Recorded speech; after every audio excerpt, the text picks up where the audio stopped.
아이고, 사람 살려. 아이고, 어머님 괜찮으세요? 병원에서 며느리가 날 발로 찼습니다. 저는 그대로 넘어질 수밖에 없었고 도무지 왜 이런 일이 일어났는지 알 수가 없었습니다. 지금부터 제 이야기 좀 들어주세요. 딩동. 초인종 소리가 울렸다. 그 짧은 소리 하나에 거실의 공기가 완전히 얼어붙었다. 신우이는 소파에서 벌떡 일어나 문 쪽을 쳐다봤고 조카 준석이는 창백한 얼굴로 손가락을 떨었다. 큰 고모는 팔짱을 낀 채 표정 하나 바꾸지 않았다. 며느리는 내 옆에 서서 내 어깨를 살짝 감쌌다. 그 손길이 따뜻했다. 아들은 침착하게 문 쪽으로 걸어갔다. 초인종이 다시 울렸다. 딩동딩동. 신우이가 비명처럼 말했다. 오빠, 문 열지 마. 제발. 그러나 아들은 손을 뻗어 문을 열었다. 문이 열리는 순간 2명의 경찰관이 현관 안으로 들어섰다. 한 명은 중년 남성이었고 다른 한 명은 젊은 여성 경찰이었다.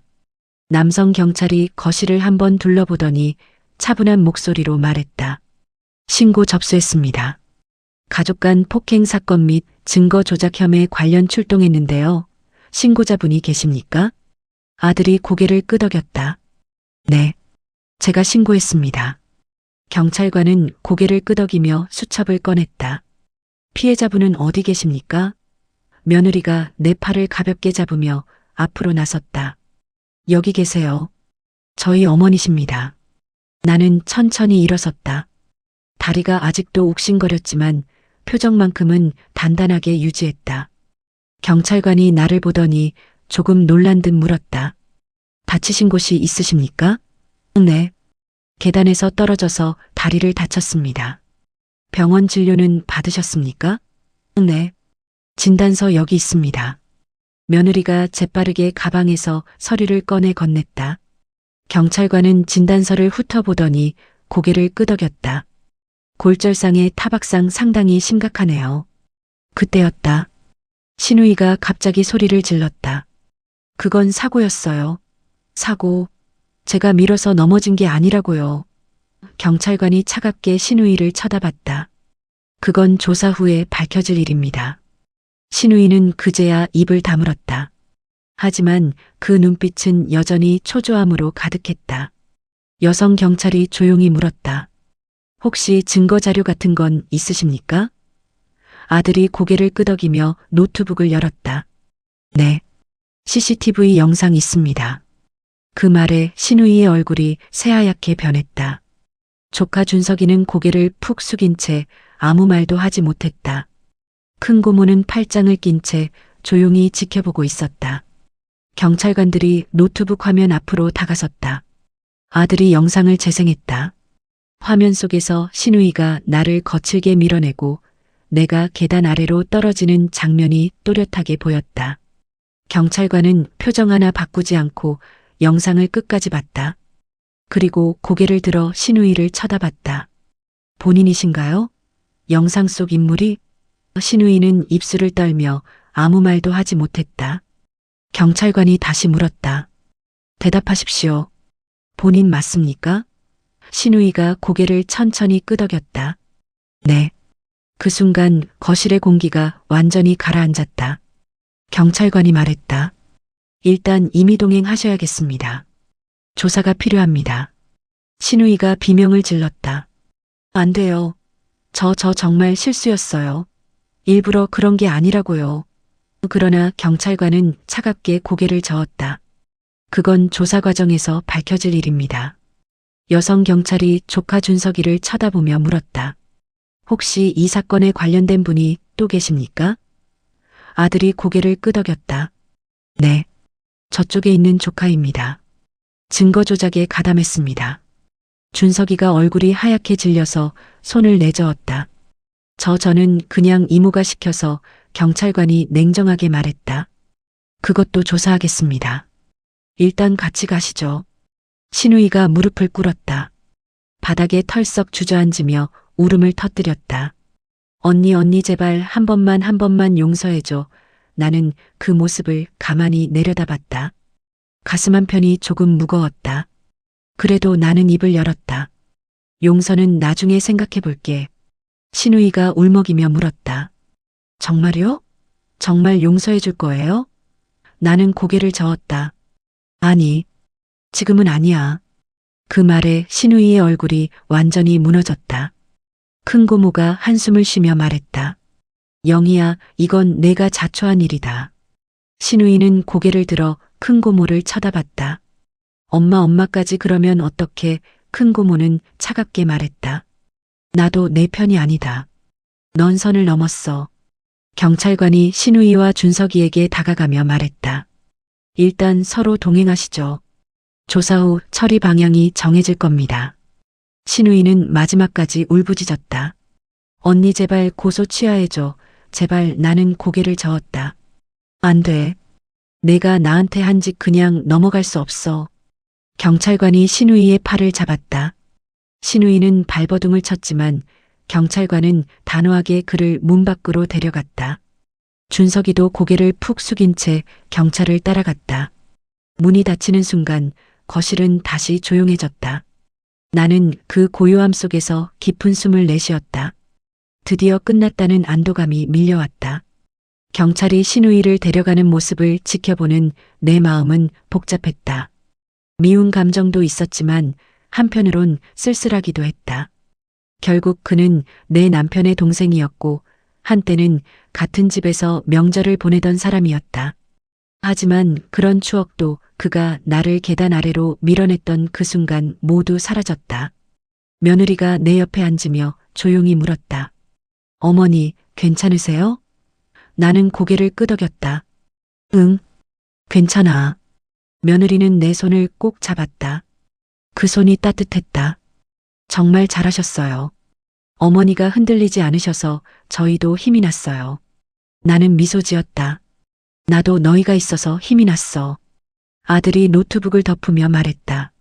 엄마 정말 죄송해요. 제가 진작 CCTV를 확인했어야 했는데 나는 고개를 저었다. 아니야. 넌 잘했어. 끝까지 진실을 밝혀줬잖아.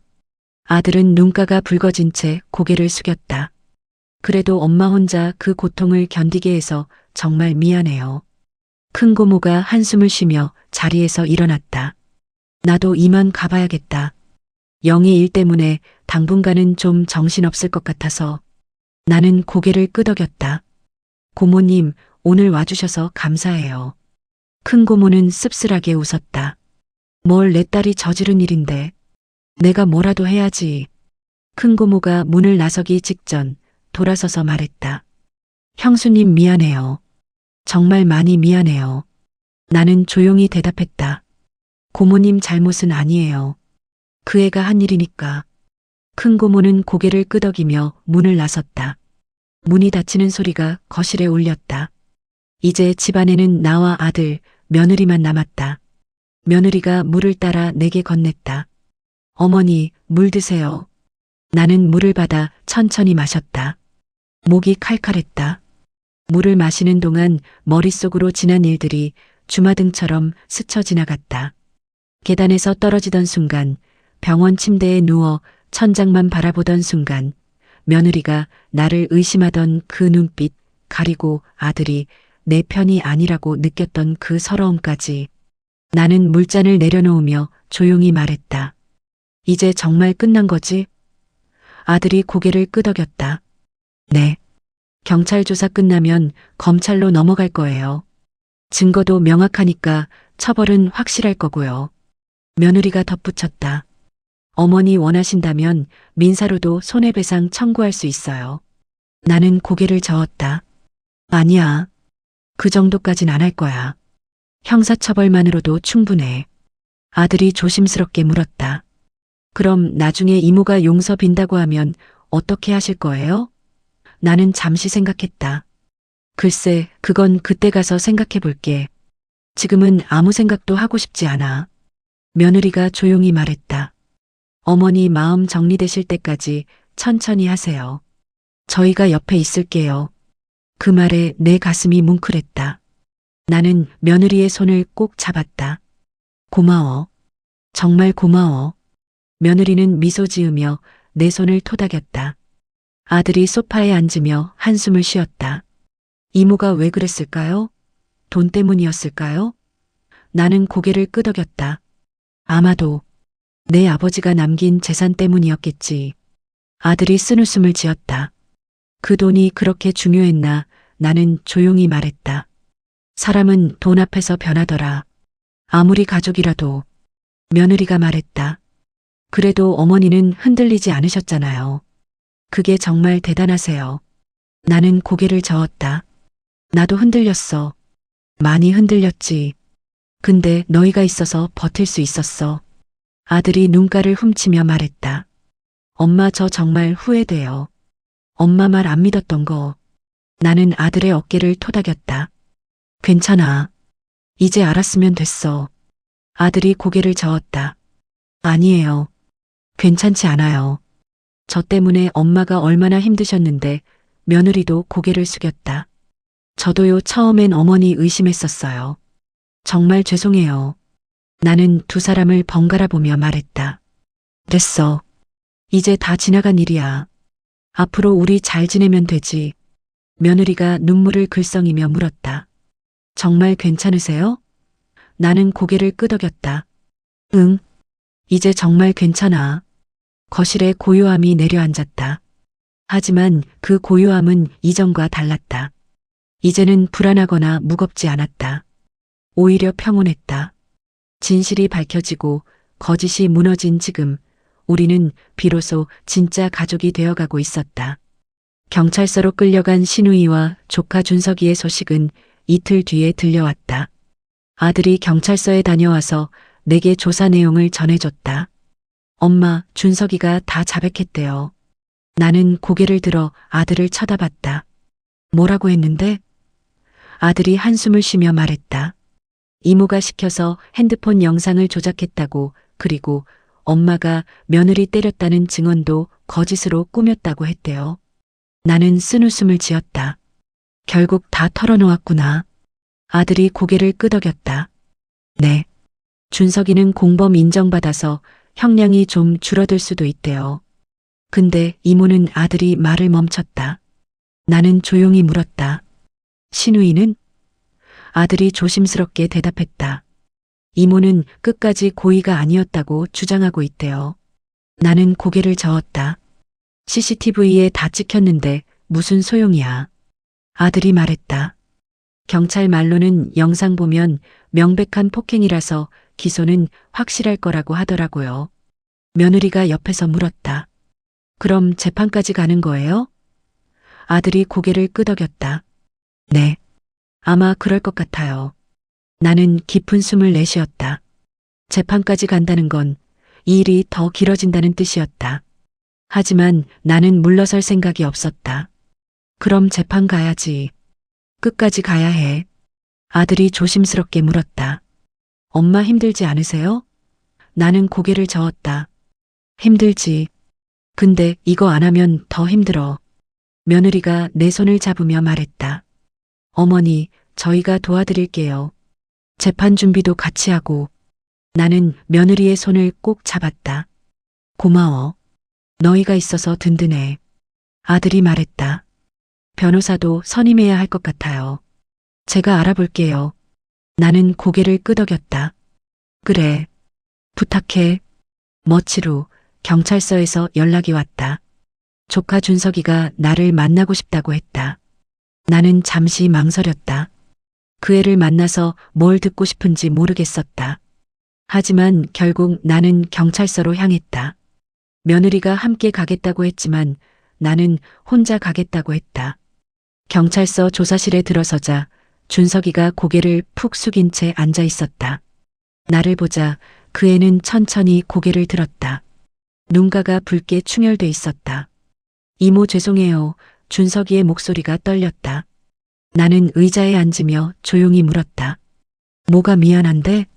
준석이는 눈물을 글썽이며 말했다.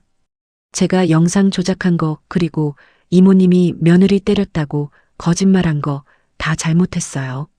나는 표정 하나 바꾸지 않고 물었다. 왜 그랬어? 준석이는 고개를 숙였다. 이모가 시켜서 나는 냉정하게 말했다. 시켰다고 다 하나? 준석이는 아무 말도 하지 못했다. 나는 이어서 말했다. 넌 성인이야. 내 행동은 내가 책임져야 해. 준석이가 울먹이며 말했다. 이모님, 저 정말 후회하고 있어요. 나는 고개를 저었다. 후회는 나중에 해. 지금은 내가 한 일을 똑바로 받아들여. 준석이는 고개를 푹 숙인 채 흐느꼈다. 나는 그 모습을 가만히 지켜봤다. 가슴 한편이 조금 무거웠지만 나는 마음을 단단히 먹었다. 준석아. 준석이가 고개를 들었다. 네, 나는 조용히 말했다. 너 앞으로 어떻게 살 거야? 준석이는 눈물을 닦으며 말했다. 저 열심히 살겠어요. 이모님한테 용서받을 수 있을 때까지. 나는 고개를 끄덕였다. 그래. 열심히 살아. 그게 내가 할 수 있는 유일한 방법이야. 준석이는 고개를 숙이며 작은 목소리로 말했다. 감사합니다. 나는 자리에서 일어났다. 나갈게. 준석이가 다급하게 물었다. 이모님, 언젠간 용서해 주실 수 있을까요? 나는 문을 향해 걸으며 대답했다. 모르겠어. 그건 시간이 지나봐야 알 것 같아. 준석이는 아무 말도 하지 못했다. 나는 조사실 문을 열고 밖으로 나왔다. 복도를 걸으며 나는 깊은 숨을 내쉬었다. 준석이를 만나고 나니 마음이 조금 더 복잡해졌다. 그 애도 결국 피해자일 수 있다는 생각이 들었다. 신우이에게 이용당한 거니까. 하지만 그렇다고 해서 준석이의 잘못이 사라지는 건 아니었다. 그 애는 자기 행동에 책임을 져야 했다. 경찰서를 나서자 며느리가 차 앞에서 기다리고 있었다. 어머니, 어떻게 됐어요? 나는 고개를 저었다. 별거 아니야. 그냥 사과하더라고. 며느리는 내 표정을 살피며 물었다. 마음이 좀 풀리셨어요? 나는 쓴웃음을 지었다. 아니, 오히려 더 복잡해진 것 같아. 며느리가 내 손을 잡았다. 천천히 정리하세요. 서두를 필요 없어요. 나는 고개를 끄덕였다. 그래. 천천히 해야지. 우리는 차에 올라타 집으로 향했다. 창밖으로 스쳐 지나가는 거리를 보며 나는 생각했다. 이 일이 끝나려면 아직 멀었구나. 하지만 나는 포기하지 않을 것이다. 끝까지 갈 것이다. 신우이가 경찰 조사를 받는 동안 큰 고모에게서 연락이 왔다. 형수님, 잠깐 만날 수 있을까요? 나는 잠시 망설였지만 결국 만나기로 했다. 큰 고모를 만난 곳은 집 근처 조용한 카페였다. 큰 고모는 이미 자리에 앉아 커피를 앞에 두고 기다리고 있었다. 나는 자리에 앉으며 조용히 인사했다. 고모님, 오래 기다리셨어요? 큰 고모는 고개를 저었다. 아니야. 방금 왔어. 우리는 잠시 말없이 마주 앉아 있었다. 큰 고모가 먼저 입을 열었다. 형수님, 정말 미안해요. 나는 고개를 들어 큰 고모를 쳐다봤다. 뭐가요? 큰 고모는 눈가를 붉히며 말했다. 영희 일체가 제대로 못 키운 거예요. 그 애가 이렇게까지 할 줄은 몰랐어요. 나는 조용히 대답했다. 고모님 잘못은 아니에요. 큰 고모는 고개를 저었다. 아니에요.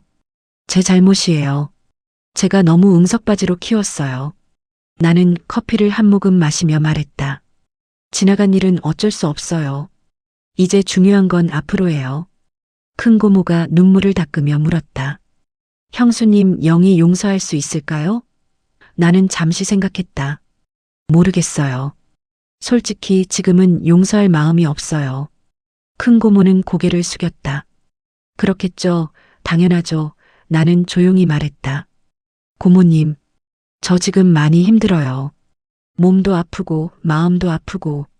큰 고모가 내 손을 잡으려 했지만 나는 손을 뒤로 빼며 말했다. 근데요, 그것보다 더 힘든 건 가족한테 배신당했다는 거예요.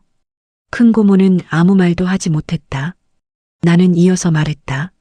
신우이는 저한테 가족이었어요. 남편 동생이니까. 근데 그 사람이 저를 계단에서 밀었어요. 죽을 수도 있었어요. 그걸 어떻게 용서해요? 큰 고모는 눈물을 흘리며 고개를 숙였다. 나는 숨을 깊이 들이쉬며 말했다. 고모님, 저 신우이 용서 안 할 거예요. 적어도 지금은요. 큰 고모가 고개를 들어 나를 쳐다봤다. 형수님, 나는 단호하게 말했다. 재판도 끝까지 갈 거고 형사처벌도 받게 할 거예요. 그게 제가 할 수 있는 유일한 방법이에요. 큰 고모는 눈물을 닦으며 말했다. 알겠어요. 형수님 마음 이해해요. 나는 고개를 끄덕였다. 고마워요. 이해해 주셔서. 큰 고모가 조심스럽게 물었다. 그럼 형수님이랑 저는 어떻게 되는 거예요? 나는 잠시 생각했다. 고모님하고는 계속 연락하고 지낼 거예요. 고모님은 잘못 없으니까. 큰 고모는 안도의 한숨을 쉬었다. 감사해요. 정말 감사해요. 나는 쓴웃음을 지었다. 근데 신우이 이야기는 당분간 꺼내지 말아주세요. 저 아직 준비 안 됐어요. 큰 고모는 고개를 끄덕였다. 알겠어요. 절대 안 꺼낼게요. 우리는 잠시 침묵 속에 앉아 있었다. 큰 고모가 조용히 말했다. 형수님, 영희가 정말 잘못했어요. 저도 그에 편들 생각 없어요. 나는 고개를 들어 큰 고모를 쳐다봤다. 정말요? 큰 고모는 단호하게 고개를 끄덕였다. 네, 정말이에요. 형수님이 옳아요. 그 말에 내 가슴이 조금 뭉클했다. 큰 고모가 내 편을 들어준다는 게 고마웠다. 고모님 고마워요. 큰 고모는 미소 지으며 말했다. 뭐려? 당연한 일인걸요.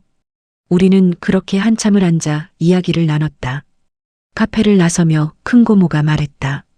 형수님, 힘내세요. 형수님 곁에 아들도 있고 며느리도 있잖아요. 나는 고개를 끄덕였다. 네. 그래서 버틸 수 있어요. 큰 고모는 내 손을 꼭 잡았다. 저도 옆에 있을게요. 힘든 일 있으면 언제든 연락하세요.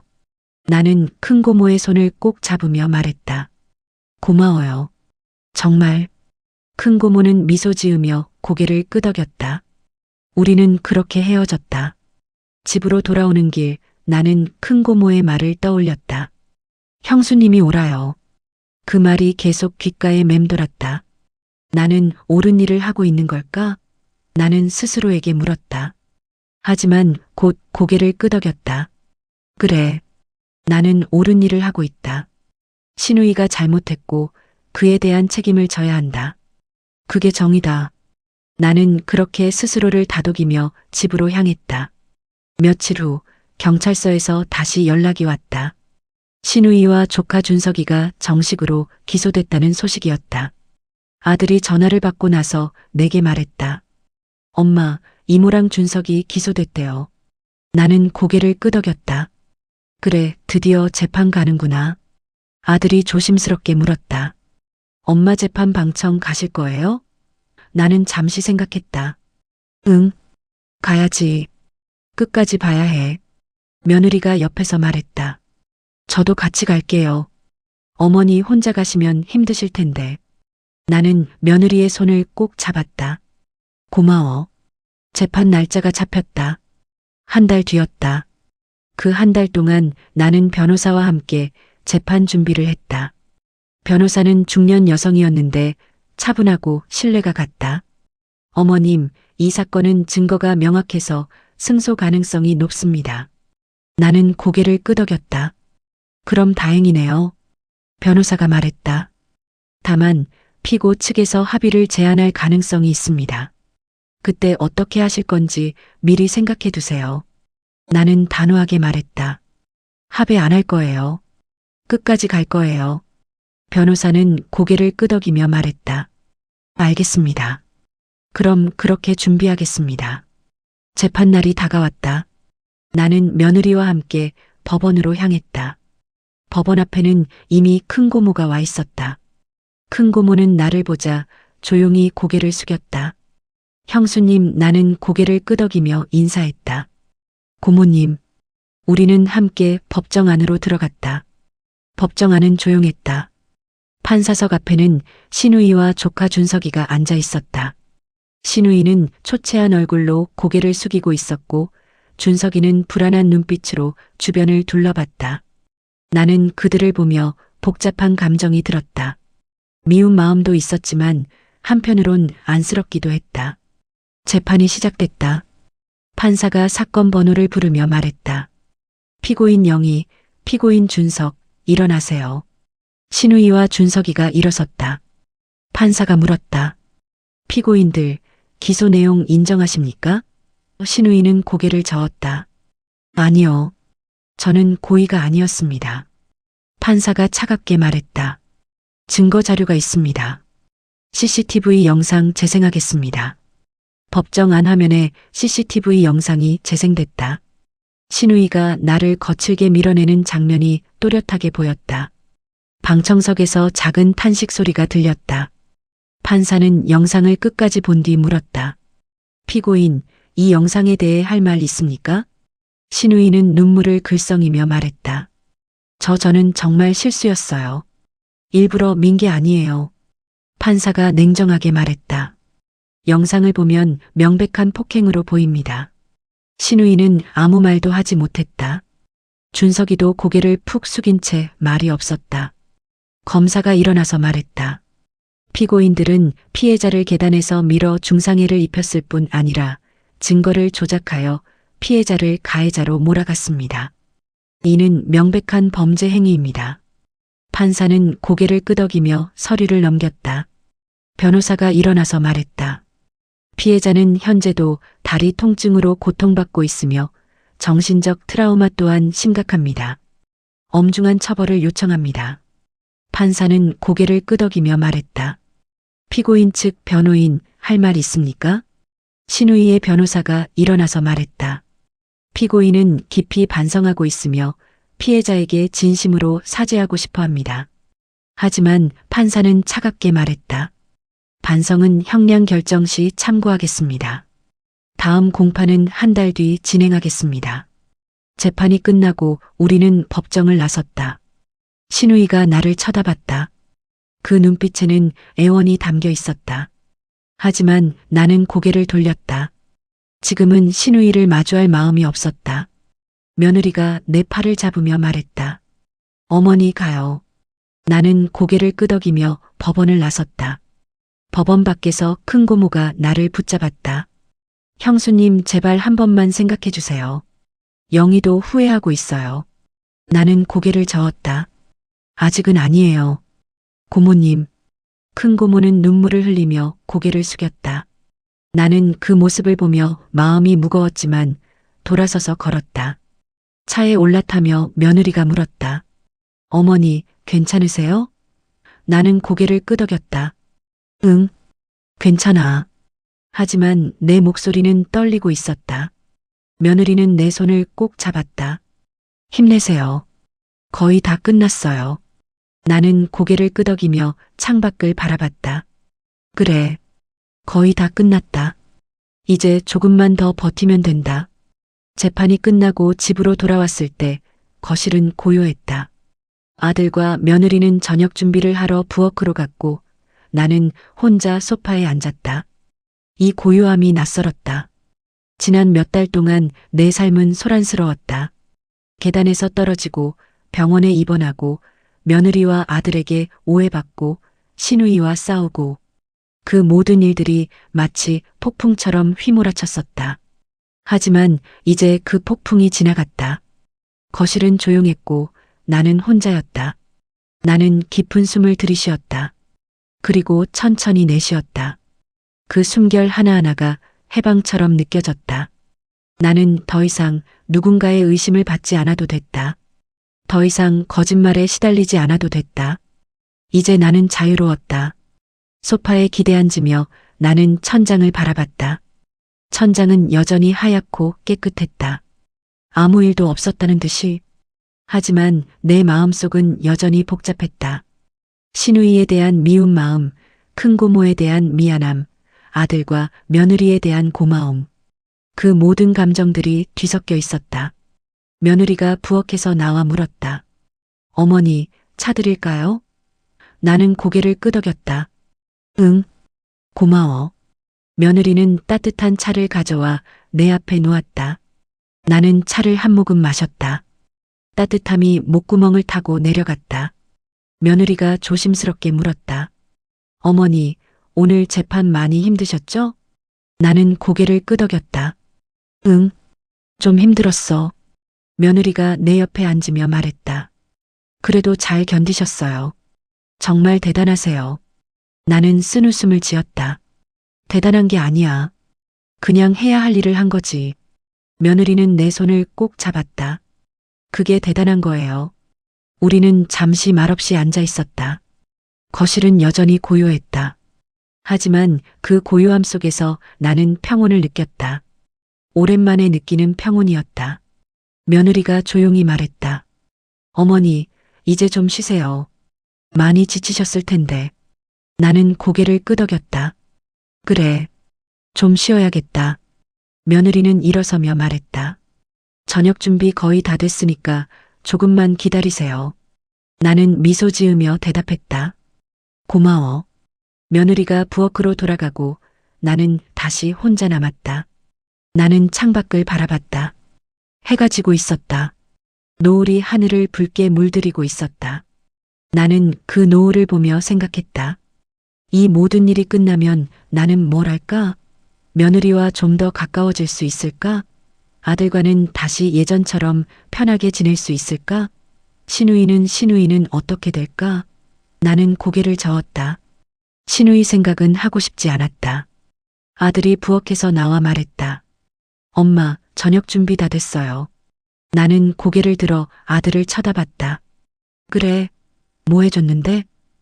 아들이 미소 지으며 말했다. 엄마 좋아하시는 된장찌개랑 생선구이요. 나는 미소 지었다. 고마워. 오랜만이다. 우리는 식탁에 둘러앉았다. 아들과 며느리 그리고 나. 3명뿐이었지만 그 자리는 따뜻했다. 며느리가 밥을 떠서 내게 건넸다. 어머니, 드세요. 나는 밥을 받으며 말했다. 고마워. 우리는 조용히 식사를 했다. 말은 많지 않았지만 그 침묵은 편안했다. 식사를 마치고 설거지를 하는 며느리를 보며 나는 생각했다. 이 며느리를 의심했던 내가 부끄러웠다. 이 며느리는 나를 진심으로 대했고 나를 지켜줬다. 나는 며느리에게 다가가 조용히 말했다. 고마워. 정말. 며느리는 손을 닦으며 미소 지었다. 뭐가요? 너 나 지켜줘서. 며느리는 눈가가 붉어지며 말했다. 당연한 일했어요. 어머니니까. 나는 며느리를 꼭 안았다. 며느리도 나를 안았다. 우리는 그렇게 한참을 서 있었다. 거실 창문 너머로 노을이 완전히 사라지고 어둠이 내려앉았다. 하지만 집안은 따뜻했다. 우리는 이제 진짜 가족이 되고 있었다. 그날 밤 아들이 내 방문을 두드렸다. 엄마, 들어가도 돼요? 나는 침대에 앉아 있다가 고개를 돌렸다. 응, 들어와. 아들이 조심스럽게 문을 열고 들어왔다. 아들은 내 옆에 앉으며 조용히 말했다. 엄마 할 말이 있어요. 나는 아들을 쳐다봤다. 아들의 얼굴은 심각했다. 뭔데? 아들은 한참을 망설이다가 입을 열었다. 엄마, 제가 정말 잘못했어요. 나는 고개를 갸웃했다. 뭐가? 아들이 눈가를 붉히며 말했다. 엄마 말 안 믿었던 거요. CCTV 보기 전까지 저 엄마 의심했어요. 나는 조용히 대답했다. 알아. 나도 알았어. 아들은 고개를 숙이며 말했다. 죄송해요. 정말 죄송해요. 나는 아들의 어깨를 토닥이며 말했다. 괜찮아. 이제 알았으면 됐어. 아들이 고개를 저었다. 아니에요. 괜찮지 않아요. 저 때문에 엄마가 얼마나 힘드셨는데. 나는 아들의 손을 잡았다. 아들아, 사람은 실수할 수 있어. 중요한 건 그 실수를 인정하고 고치는 거지. 아들이 눈물을 글썽이며 말했다. 엄마, 저 앞으로 절대 엄마 말 의심 안 할게요. 절대요. 나는 미소 지으며 말했다. 그래. 그 말이면 충분해. 아들이 조심스럽게 물었다. 엄마, 저 용서해 주실 수 있어요? 나는 고개를 끄덕였다. 당연하지. 넌 내 아들인데. 아들은 눈물을 흘리며 나를 꼭 안았다. 나는 아들의 등을 토닥이며 말했다. 울지 마. 다 지나간 일이야. 아들이 흐느끼며 말했다. 엄마 사랑해요. 나는 아들의 머리를 쓰다듬으며 말했다. 나도 사랑해. 우리는 그렇게 한참을 안고 있었다. 아들이 진정되자 나는 조용히 물었다. 너 며느리한테는 사과했어? 아들이 고개를 끄덕였다. 네. 여러 번 했어요.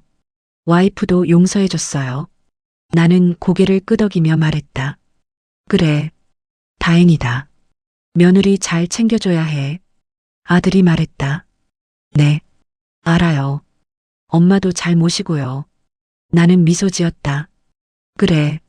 고마워. 아들이 조심스럽게 물었다. 엄마 이모는 어떻게 하실 거예요? 나는 잠시 생각했다. 글쎄 아직은 모르겠어. 일단 재판 끝까지 봐야지. 아들이 고개를 끄덕이며 말했다. 엄마 결정 따를게요. 뭘 하시든. 나는 아들의 손을 꼭 잡았다. 고마워. 내가 내 편이 돼줘서. 아들이 말했다. 당연하죠. 전 엄마 아들인걸요. 우리는 그렇게 한참을 이야기를 나눴다. 아들은 회사 이야기도 하고 며느리와의 일상도 이야기했다. 나는 아들의 이야기를 들으며 미소 지었다. 오랜만에 아들과 이렇게 편하게 대화하는 것 같았다. 아들이 일어서며 말했다. 엄마, 이제 주무세요. 늦었어요. 나는 고개를 끄덕이며 말했다. 그래. 너도 들어가서 쉬어. 아들이 문을 나서기 직전 돌아서서 말했다. 엄마 사랑해요. 나는 미소 지으며 대답했다. 나도. 아들이 문을 닫고 나가자 방은 다시 조용해졌다. 나는 침대에 누우며 천장을 바라봤다. 아들과의 대화가 계속 머릿속을 맴돌았다. 아들이 진심으로 반성하고 있다는 게 느껴졌다. 나는 아들을 용서했다. 아들은 내 피부치고 내가 키운 사람이니까.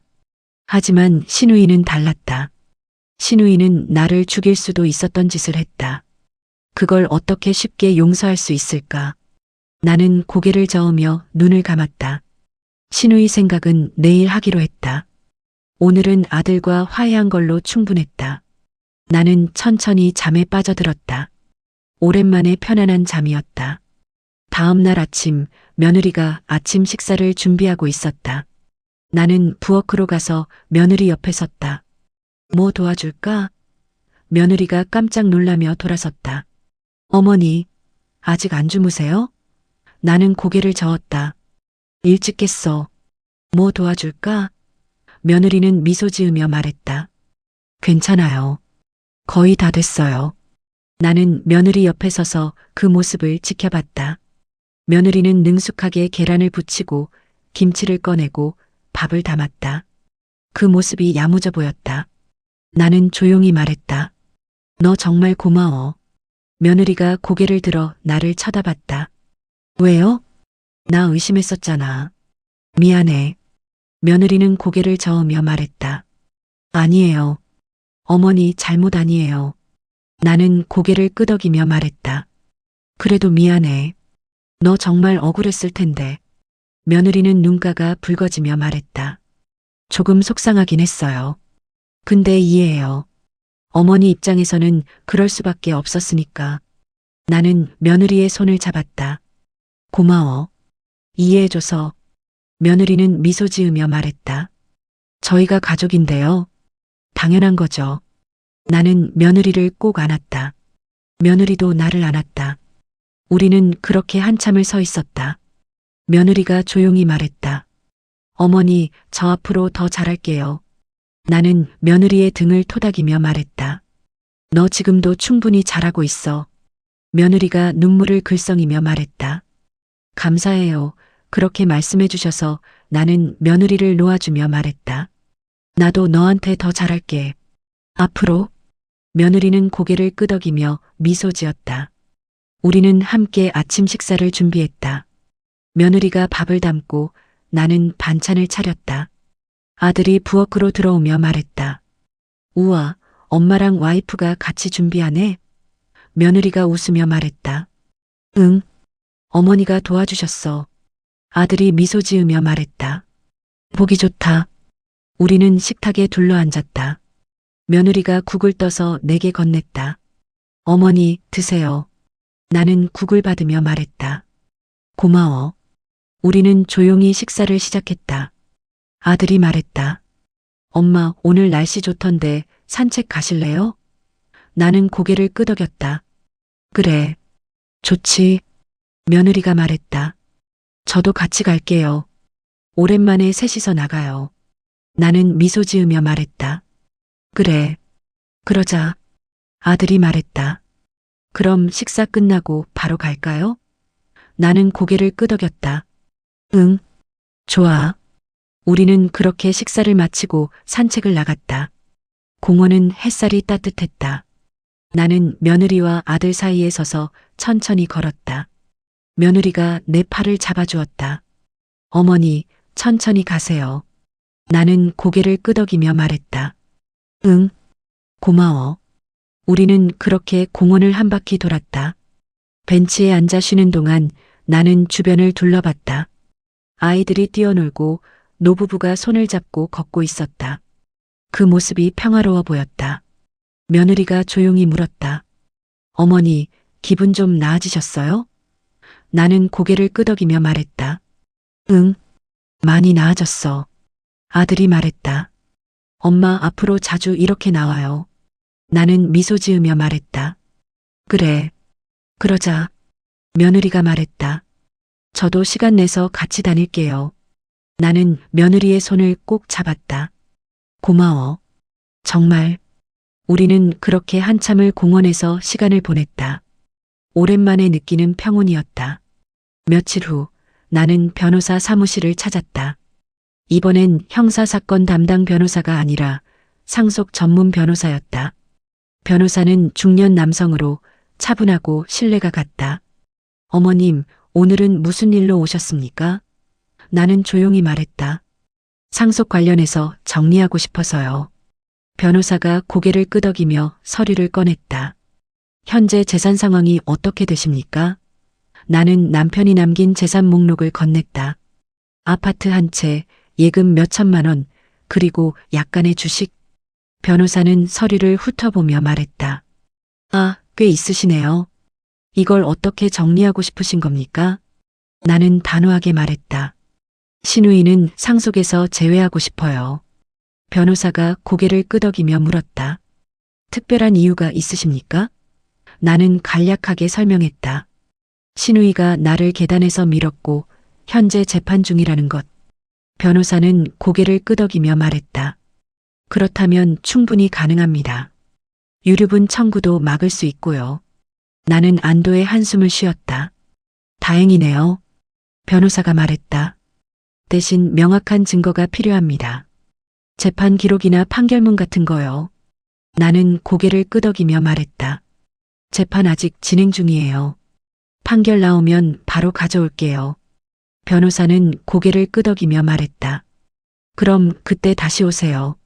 서류 준비해 드리겠습니다. 나는 자리에서 일어서며 물었다. 아들이랑 며느리는요? 변호사가 말했다. 그분들에게는 정상적으로 상속하시면 됩니다. 비율은 어머님이 정하시면 되고요. 나는 고개를 끄덕이며 말했다. 며느리한테 좀 더 많이 주고 싶어요. 그 애가 나 많이 챙겨줘서. 변호사는 미소 지으며 말했다. 물론 가능합니다. 비율 정하시면 제가 서류 작성해 드리겠습니다. 나는 고개를 끄덕이며 말했다. 감사합니다. 변호사 사무실을 나서며 나는 홀가분한 기분이 들었다. 재산 문제도 이제 정리되는구나. 신우이는 한 푼도 받지 못할 것이다. 그게 당연했다. 집으로 돌아오는 길 나는 며느리에게 전화를 걸었다. 응, 나 지금 변호사 사무실 다녀오는 길이야. 며느리가 물었다. 무슨 일이세요? 나는 조용히 말했다. 상속 정리했어. 너한테 많이 줄 거야. 며느리가 놀라며 말했다. 어머니, 그러지 않으셔도 돼요. 나는 단호하게 말했다. 아니야. 내가 받아야 해. 너 나 많이 챙겨줬잖아. 며느리가 눈물 섞인 목소리로 말했다. 어머니 감사해요. 나는 미소 지으며 말했다. 고맙긴. 당연한 일이야. 전화를 끊고 나는 집으로 향했다. 마음이 한결 가벼웠다. 한 달 후 나는 병원에서 마지막 진료를 받았다. 의사는 엑스레이를 보며 말했다. 많이 좋아지셨네요. 뼈도 잘 붙고 있고.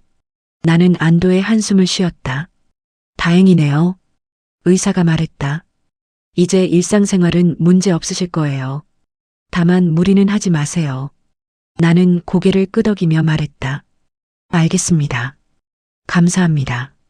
의사는 미소 지으며 말했다. 다음 달에 한 번 더 오세요.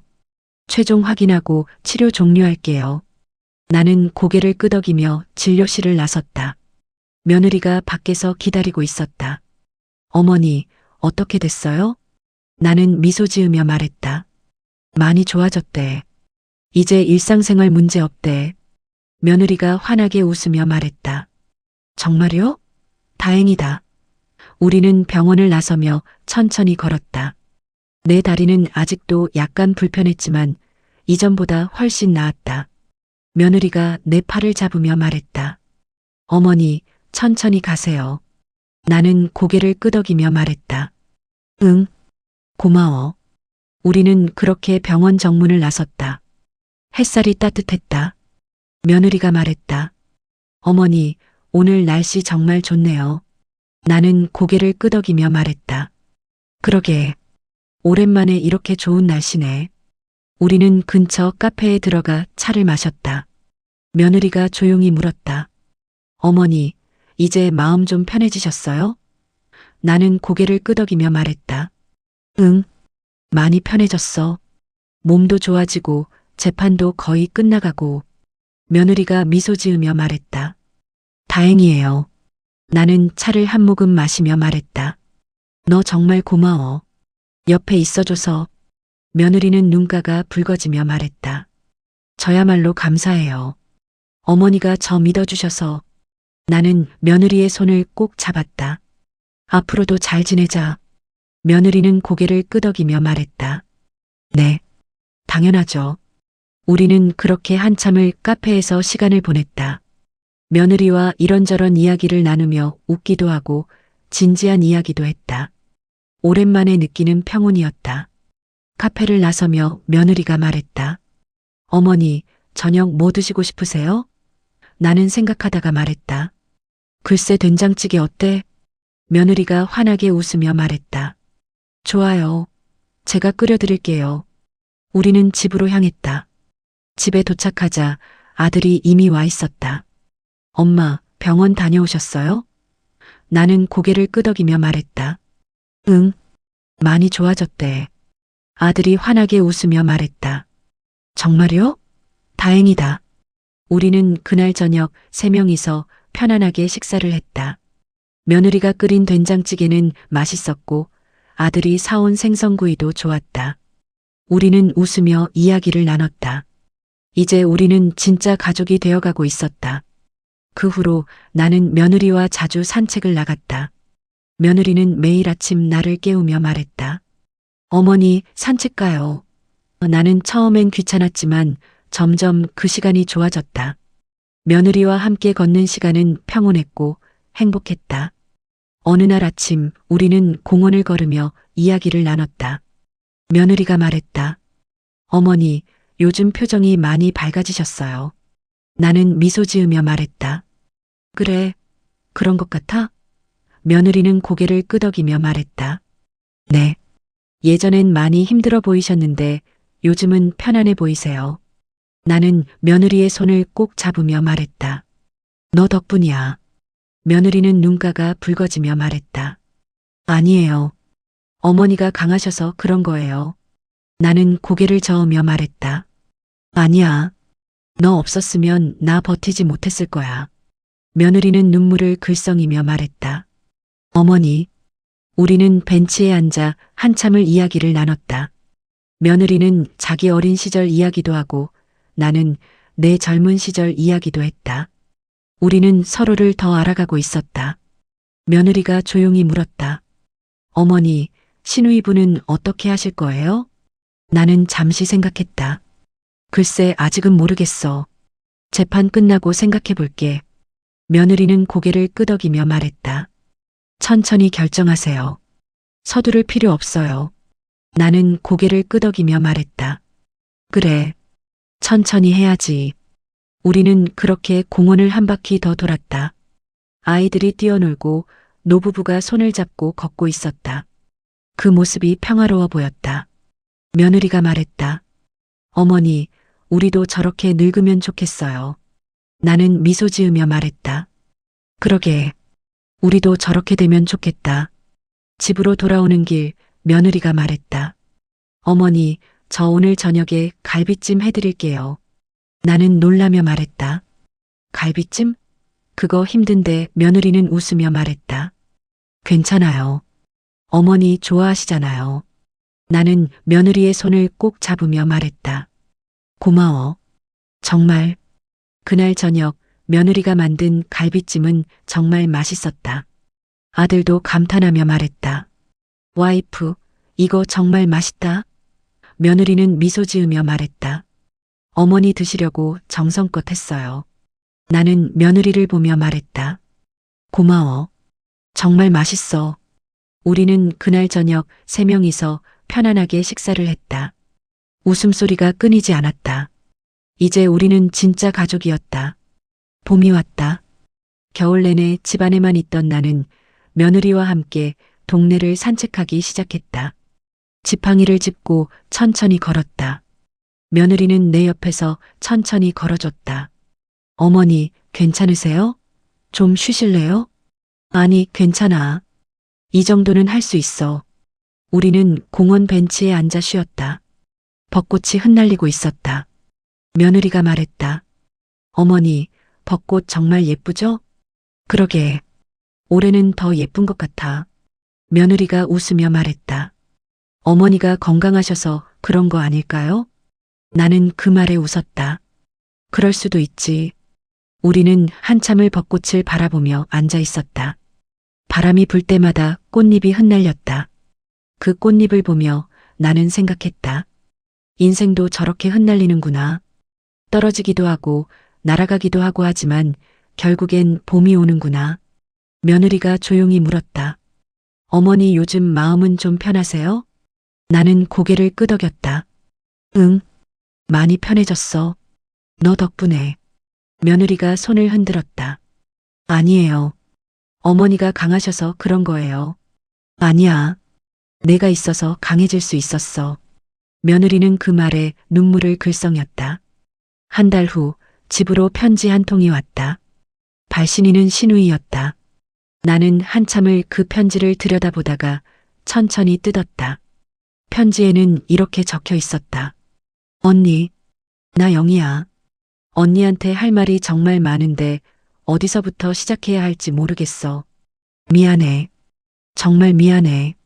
나 왜 그랬는지 모르겠어. 그냥 언니가 미웠어.